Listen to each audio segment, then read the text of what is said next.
What's up, guys? Hey, question for you. You ever walked on a field before and just felt like you were gonna get your butt kicked, like the team you were up against was just so much better than you in every possible way?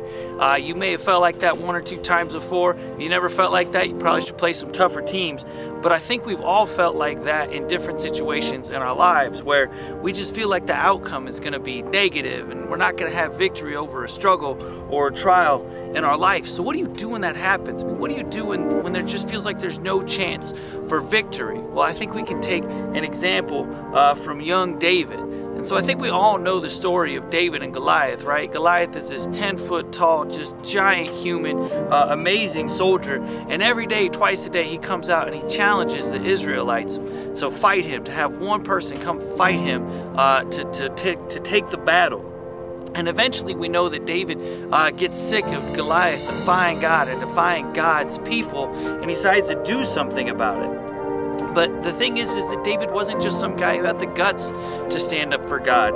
He was also completely willing to rely only on God. 1 Samuel 17 tells us that when David decided to volunteer, King Saul thought, well, if you're going to be dumb and go out there and fight Goliath, you might as well look the part. So they put all of Saul's armor on David so he could at least be somewhat protected in this fight.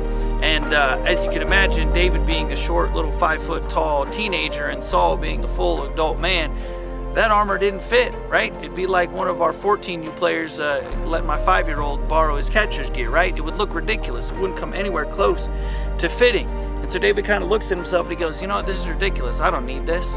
I just need what I've always used. And he takes out his sling, which he's always used to fight off animals that steal his sheep. Now, you might think of a sling being like that little, Y-shaped stick with a little rubber band on it, but it was more than that. It was better than that. It was more like a 2-foot long sling that he could attach to the end of his staff and he could whip it around and fling it forward. I watched a video on the internet of a guy who was not probably as athletic as David used one of those, and he threw a rock over 100 miles an hour. So you can see how this sling would be really, really effective against a guy like Goliath.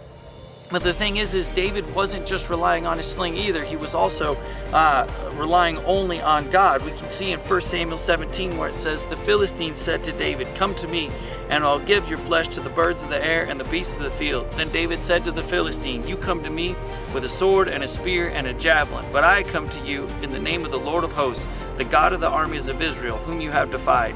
This day the Lord will deliver you into my hand, and I will strike you down and cut off your head. And I will give the dead bodies of the hosts of the Philistines this day to the birds of the air and the wild beasts of the earth, that all the earth may know that there is a God in Israel. Now that's a heck of a statement coming from a 5-foot-nothing teenager to a 10-foot tall soldier, right? But here's the deal. David is empowered by God in this moment, and when that rock sticks in the skull of Goliath and he falls to the ground, you can imagine the stunned silence that came over the valley as David steps up and does something that you probably didn't know happened based on how you heard the story in children's church, right? He actually cuts off Goliath's head, a symbol of ultimate victory. Now the key phrase in this story is David saying, I come to you in the name of the Lord of hosts, the God of the armies of Israel. When life throws an unexpected trial or struggle at you, you have two options. You can either trust yourself and fail, or you can trust God and see victory. In life, there are going to be moments when you face battles and struggles, whether standing up for someone else or having to face a battle on your own. Those are the moments when you need to not rely on your own strength, but on God's strength and God's strength alone. And God will give you the victory. Amen? Amen, y'all.